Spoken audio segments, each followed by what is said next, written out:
రామ మందిరం ఓపెన్ అవ్వబోతుంది అయోధ్యలో ఈ 22nd జనవరి 22nd. చాలామందికి ఒక్కసారైనా అయోధ్యకి వెళ్ళొస్తే బాగుండే అనుకుంటారు. చాలామందికి ఆ కోరిక తీరదు. కానీ ఇప్పుడు జరుగుతున్న ఈ ప్రత్యక్షంగా చూడాలి, ఈ రామ మందిరం ఓపెనింగ్ ఏదైతే ఉందో అది ప్రత్యక్షంగా చూడాలని చాలామందికి ఉంటుంది. ఆ ప్రత్యక్షంగా చూపించే డిపార్ట్మెంట్ ఏదైతే ఉందో వారి దగ్గర ఇప్పుడు మనం ఉన్నాం. రవి గారి వాళ్ళంతా ఉన్నారు. ఆయన అడిగి పూర్తి డీటెయిల్స్ తెలుసుకుందాం. జై శ్రీరామ్. జై శ్రీరామ్ అండి. ఎలా ఉన్నారు? బాగున్నారు. మీరు ఎక్కడి నుండి? నేను హైదరాబాద్ నుంచి. సో నేను చెప్పినట్టు చాలా మందికి అయోధ్యకి ఒక్కసారైనా రావాలి అనుకుంటారు. కానీ ఈ గుడి ఏదైతే ఓపెనింగ్ ఉందో ఎన్నో సంవత్సరాలుగా ఎదురు చూస్తున్న రామ మందిరం ఇది. దీనికైతే జనాలు తండోపతండాలుగా వస్తారు, కొంతమంది రాలేకుండా పోయే ఛాన్సెస్ ఉంటాయి. సో వాళ్ళ కోసం ప్రత్యక్షంగా మీరు లైవ్ అయితే ఇవ్వబోతున్నారు. ఒక్కసారి ఆ రోజు ఎలా ఉండబోతుంది, లైవ్ ఎక్కడ చూడొచ్చు జనాలు, ఒక దాని గురించి అప్డేట్స్. ఆ రోజు లైవ్ లోపల గుడి లోపల అయ్యే ప్రోగ్రామ్ అంతా live Doordarshan ANI main feed ఉంటుందండి. అక్కడ నుంచి తీసుకొని మేము ట్రస్ట్ మా యూట్యూబ్లో కూడా లైవ్ పెడతాము. అది కాకుండా మీకు యూట్యూబ్ ఛానల్ నేమ్ శ్రీరామ్ జన్మభూమి తీర్థక్షేత్ర, ఇది trust name. So YouTube name కూడా అదే దాంతో ఉంది. అది కాకుండా మీకు టెంపుల్ లోపల కాకుండా బయట అయోధ్యలో ఎలా ఉంది, అసలు అట్మాస్ఫియర్ ఎట్లా ఉంది, ఇక్కడ ఆ జోష్ ఎలా ఉంది బయట అనేది కూడా మా యూట్యూబ్లో వస్తూ ఉంటుంది. మీకు ఏఎన్ఐ దూరదర్శన్లో ఓన్లీ లోపలదే ఉంటుంది, మాత్రం బయటది కూడా బయట కవరేజ్ కూడా ఇస్తారు. బట్ ఎన్ని లక్షల మందిని ఎక్స్పెక్ట్ చేస్తున్నారు ఆ రోజు జనం? ఆ రోజు మేమైతే కనీసం ఒక 5 లక్షల మంది ఉంటారు అని అనుకుంటాం బయట నుంచి. కానీ దాని తర్వాత ఎవ్రీడే 3 లక్షల మంది వరకు వస్తారు. 22nd తర్వాత ఎవ్రీడే 3 లక్షల మంది మేము ఎక్స్పెక్ట్.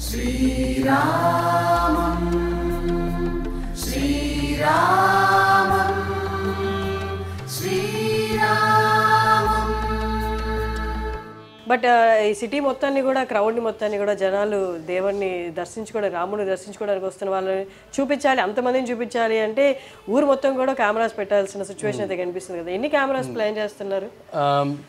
ఇప్పుడు మా team, social media team, content ఎవరైతే తీసుకొని వస్తారో, వీడియో యాక్చువల్లీ గ్రౌండ్లో వెళ్ళి షూట్ చేసేవాళ్ళు, మాకు మెయిన్ స్పాట్స్ ఉన్నాయి. అయోధ్యలో మెయిన్ ముఖ్యమైన కొన్ని ప్రదేశాలు ఉన్నాయి, అక్కడ ఉంటారు. అక్కడ ఎట్లా ఉంది, ఏంటి మహోత్సవం అంటే ఆ జోష్ ఎట్లా ఉంది.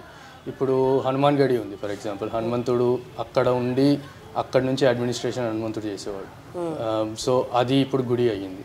సో అక్కడ చాలా పెద్దగా అవ్వబోతుంది. సో అక్కడ ఉంటారు. ఇంకా కనక్ భవన్, ఇట్లాంటి కొన్ని ముఖ్యమైన ప్లేసెస్ ఉన్నాయన్నమాట. అక్కడ పెద్ద పెద్ద స్క్రీన్స్ కూడా పెడతారు. ఇంకా అది కాకుండా వచ్చే విజిటర్స్ కోసం ఎవరైతే విఐపీస్ వీళ్ళు వస్తున్నారో, ఇన్వైటీస్ వస్తున్నారో, వాళ్ళు ఖచ్చితంగా ఫ్యామిలీతో పాటు వస్తారు. లోపలికి మాత్రం వాళ్ళు ఒక్కళ్ళే అలౌడ్, కానీ ఇక్కడ రావడం ఫ్యామిలీతో వస్తారు. ఎందుకంటే గుడికి ఎవరైనా ఫ్యామిలీ లేకుండా రావాలని అనుకోరు. సో వాళ్ళ కోసం పెద్ద రూమ్ పెట్టి, పెద్ద స్క్రీన్ పెట్టి అవి చేస్తున్నాం. సో అక్కడ ఉండడము, సో ఇట్లా మొత్తం అయోధ్య మొత్తంని కవర్ చేసేలాగా చేస్తున్నాం. లోపల ఈవెంట్ మాకు ఫీడ్, ఎందుకంటే ప్రైమ్ మినిస్టర్ ఆఫీస్ కూడా ఇన్వాల్వ్ అయ్యి ఉంది కాబట్టి మాకు ఆబ్వియస్లీ ఫీడ్ ఇంకా వాళ్ళ నుంచే తీసుకోవాల్సి వస్తుంది. కానీ దాని తర్వాత 22nd తర్వాత లోపల నుంచి ఫీడ్ కూడా యూట్యూబ్లో లైవ్ వస్తుంది. ఓకే. గుడి ప్రారంభం అంటేనే ఆ గుడితో పాటు చాలా హైలైట్స్ ఈ ఊర్లో కూడా, అయోధ్యలో కూడా హైలైట్స్ అయితే పెట్టడం జరుగుతుంది. ఏవే హైలైట్స్ ఉండబోతున్నాయి, దాన్ని ఎలా కవర్ చేస్తున్నారు, అవి కూడా లైవ్ వస్తాయా? ఇప్పుడు హనుమాన్ గడి ఉంది, వాళ్ళు ఆ గుడి వాళ్ళు ఆ ఈవెంట్ని వాళ్ళు ఒక స్పెషల్గా వాళ్ళు సెలబ్రేట్ చేసుకుంటున్నారు. అక్కడ ఆ ఏరియా అంటే ఆ గుడి దగ్గర చాలా పెద్ద ఎత్తున ఏర్పాట్లు చేసి వాళ్ళు ఒక యూనిక్ వేలో వాళ్ళు సెలబ్రేట్ చేస్తున్నారు దాన్ని.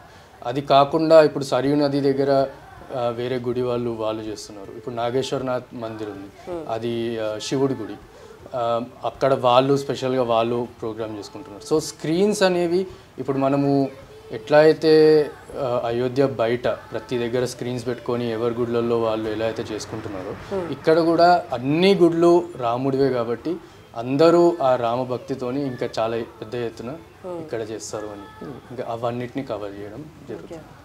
ఆన్లైన్ రిలేటెడ్ ఎవ్రీథింగ్ మీరే చూసుకుంటున్నారు కాబట్టి, వెబ్సైట్ దగ్గర నుంచి, యూట్యూబ్ దగ్గర నుంచి, అండ్ అప్డేట్స్ దగ్గర నుండి, అండ్ వస్తున్న ఫండ్స్ కూడా ఇప్పటికీ ఇంకా వస్తూనే ఉన్నాయండి? ఫండ్స్ ఇప్పటికీ వస్తూనే ఉన్నాయండి. మా ఆన్లైన్ వెబ్సైట్కి వెళ్తే ఆన్లైన్ డొనేషన్ ఇప్పటికీ కూడా తీసుకుంటున్నాము.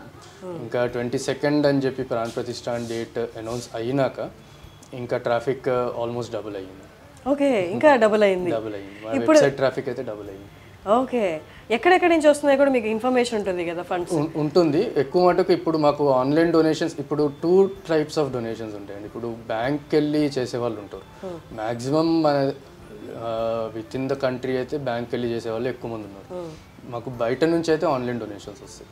సో మాకు ఆన్లైన్ అయితే మాకు డేటా ఉంటుంది, కానీ ఆ బ్యాంక్ డేటా అదంతా మా దగ్గర ఇప్పుడు లేదు ప్రస్తుతం. ఓకే. ఆన్లైన్ నుంచి మనకి ఆన్లైన్ నుంచి మ్యాక్సిమం యూఎస్, యూకే, ఇంకా దుబాయ్ నుంచి మ్యాక్సిమం వస్తుంది. ఓకే. ఇప్పుడు దాకా ఎంత కలెక్ట్ అయిందో అది చెప్పగలరా? ఫిగర్ చెప్పొచ్చు అంటే స్టార్టింగ్ ఫిగర్ ఎగ్జాక్ట్గా ట్రస్ట్ రిలీజ్ చేయలేదు, చేయదలుచుకోలేదు కూడా. ఎందుకంటే ఇక్కడ ఇంటర్నల్ ఆడిటర్స్ ఉన్నారు, ఎక్స్టర్నల్ ఆడిటర్స్ ఉన్నారు. ఇక్కడ అంటే everything is transparent over here. We don't want to give out the number and for what ever reasons. కానీ రఫ్ అయితే అప్పుడు అభియాన్ అయినప్పుడు 3,000 to 3,500 crores వచ్చింది. దాని తర్వాత ఇంకో 1,500 crores వరకు ఇంకా ఎక్స్ట్రా అదనంగా కూడా వచ్చింది. ఇప్పుడు కూడా ఇంకా వస్తున్నాయి.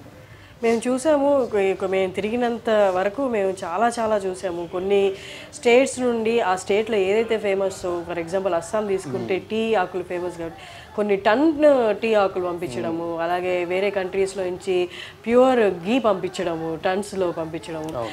అలాగే ఇంకేదైనా మిమ్మల్ని అబ్బురపరిచేలాగా, ఇంత భక్తుందా జనాల్లో అనిపించేలాగా? కంబోడియా నుంచి పసుపు వచ్చిందండి, చాలా ప్యూర్ పసుపు. మేము ఇక్కడ నుంచి ఆ పసుపు అక్కడ అంత దూరంలో ఉన్నా కూడా స్మెల్ అక్కడ నుంచి ఇక్కడ వరకు స్మెల్, సుగంధం అనేది వస్తుంది. సో కంబోడియా నుంచి. థాయిలాండ్లో ఒక అయోధ్య ఉంది. అంటే ఇక్కడ అయోధ్య పైన అప్పుడు వాళ్ళ రాజులు పెట్టుకున్నారు అయోధ్య అని పేరు. దానికి ఇప్పుడు కూడా ఆ రాజు పేరు రామ అన్నమాట. సో రామ 1, రామ 2 అది పరంపర కొనసాగుతూ ఉంది. ఇప్పుడు రామ 10 ఉన్నారు అక్కడ. అయినా కూడా అక్కడ నుంచి చాలా ఎత్తున అన్ని ఇక్కడ కావాల్సిన పూజకు కావాల్సిన సామాగ్రి అంతా కూడా పంపించినారు అనమాట మన థాయిలాండ్ నుంచి. సో అట్లా వేరే వేరే దేశాల నుంచి, వియట్నాం నుంచి వచ్చింది, తైవాన్ నుంచి వస్తుంది. సో చాలా నేపాల్ నుంచి అయితే మొత్తం వాళ్ళందరూ జనక్పూరి నుంచి సీతామాత ప్రదేశం నుంచి మేయర్తో పాటు మొత్తం అందరు వచ్చినారు. అవన్నీ తీసుకొని వచ్చినారు. ఇంకా అది కాకుండా వేరే వేరే నదుల నుంచి నీళ్లు పంపిస్తున్నారు, జలం పంపిస్తున్నారు అభిషేకంకి వాడడానికి. సో అన్ని నదుల నుంచి, వరల్డ్ వైడ్ నదుల నుంచి మనకి వస్తున్నాయి అన్నమాట. సో అవన్నిటితోని రాముడికి ఆ రోజు అభిషేకం చేస్తారు. ఎన్ని గంటలకు స్టార్ట్ అవబోతుంది? 22న ఎన్ని గంటలు ఉండబోతుంది? 22nd 10 గంటలకి స్టార్ట్ అవుతుంది. ఉండడము సాయంత్రం 4-5 వరకు ఉంటుంది. అక్కడ లోపల 6కి అయిపోతుంది మొత్తం, కానీ ప్రసారం మాత్రం 4కి అట్లా క్లోజ్ అవుతుంది.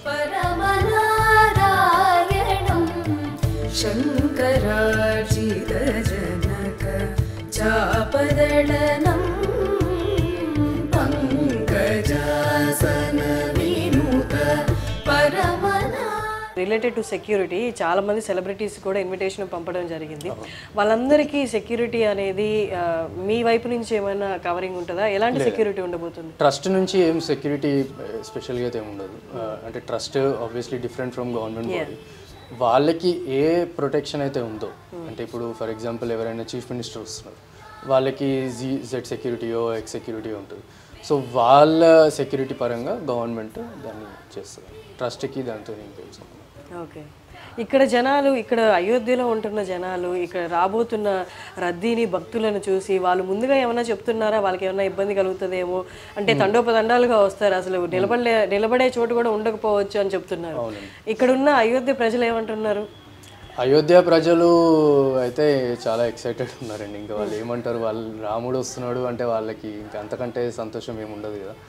బయట నుంచి వచ్చే వాళ్ళకి డెఫినెట్లీ ఇక్కడ ఉండడానికి అకామిడేషన్ అయితే చాలా కష్టమవుతుంది. అది కాకుండా వాళ్ళ కోసం పోలీస్ ఒక 8,000 to 10,000 పోలీస్ స్టాఫ్ వస్తున్నారు వాళ్ళు ఉండడానికి. ఇంకొక చిన్న ఇవ్వాలే ఒక చిన్న ఇష్యూ మాకు వచ్చింది, అది చూస్తున్నారు, ట్రస్టీస్ చూస్తున్నారు. రిలేటెడ్ టు అదే ఇదంతా logistics. Around 50 to 80 chartered flights వస్తున్నాయి ఆ రోజు. అంటే ఇప్పటి వరకు మాకు వచ్చిన number around 80. So chartered flights. ఇప్పుడు అయోధ్య చాలా చిన్న ఎయిర్పోర్ట్, అది కూడా ఇప్పుడు మొన్న అయ్యింది. సో అన్ని చార్టెడ్ ఫ్లైట్స్ ఇక్కడికి వస్తే వీటిని ఎక్కడ డాక్ చేస్తాము, వీటిని ఎక్కడ ఉంచుతాము అనేది అదొక సమస్య. సో ఇట్లాంటి ముందు ఎక్స్పెక్ట్ చేయనివి అన్నీ ఆబ్వియస్లీ ఇంకా వస్తున్నాయి. సో ఇంకా దాన్ని అట్లా రిజాల్వ్ చేసుకుంటుంది. రామం దేవదేవం భజే దివ్య ప్రభవం రావణాసురవైరి రణభూమి. మీకు పర్సనల్గా ఎలా ఉంది? చాలామంది అనుకుంటారు ఇక్కడికి వచ్చి ఉండాలి అన్నది. మీరు ఎన్ని నెలలుగా ఉంటున్నారు ఇక్కడ? ఇక్కడ ఆల్మోస్ట్ 1 year అవుతుంది. 1 year అవుతుంది. పర్సనల్గా చాలా సాటిస్ఫైయింగ్ ఉంటుందండి. అంటే ఎవ్రీ చిన్న ఇప్పుడు ఫర్ ఎగ్జాంపుల్ ఇన్విటేషన్స్ అందరికి వెళ్ళినాయి, మీకు ఆన్లైన్లో చూస్తుంటారు ఇన్విటేషన్ అవన్నీ. అదంతా డిజైన్ ఇక్కడ అయ్యింది. అదంతా డిజైన్ మేము ఉండి మా టీమ్ మేమందరం ఇన్వాల్వ్ అయ్యి చేసింది. ఇప్పుడు ఏదైతే ఇన్విటేషన్ మనకు కనిపిస్తుందో అది డిజైన్ చేసింది అంతా ఇక్కడ అయ్యింది. ఓకే. సో ఇదే కంపెనీ అంటే మీరు కీ రోలా అందులో డిజైన్? ఆబ్వియస్లీ ఇప్పుడు మా గ్రాఫిక్ డిజైనర్ ఉన్నాడు. గ్రాఫిక్ డిజైనర్ ఆబ్వియస్లీ వాళ్ళని లీడ్ చేసేది నేను కాబట్టి. సో ఆన్లైన్లో ఆ ఫొటోస్ ట్విట్టర్లో కానీ ఇన్స్టాగ్రామ్ ఫొటోస్ పెట్టినప్పుడు వాళ్ళందరూ ఎంతో గొప్పగా దాని గురించి చెప్పి మాకు ఇట్లా ఇన్విటేషన్ వచ్చిందని చెప్పి వాళ్ళు ఎంత గొప్పగా ఫీల్ అవుతున్నారో దాని వెనకాల ఉన్నది మనము అని చెప్పి అదొక వేరే సాటిస్ఫాక్షన్, ఇంకా అది వేరే. సో ఇక్కడ ఏ చిన్నది చేసినా అది గ్రౌండ్లో అది రిఫ్లెక్ట్ అవుతుంది. సో ఆ సాటిస్ఫాక్షన్ అనేది చాలా చాలా గొప్ప satisfaction. Thank you. Thanks a lot Ravi గారు. నమస్కారం. జై శ్రీ. రవికుల సుధా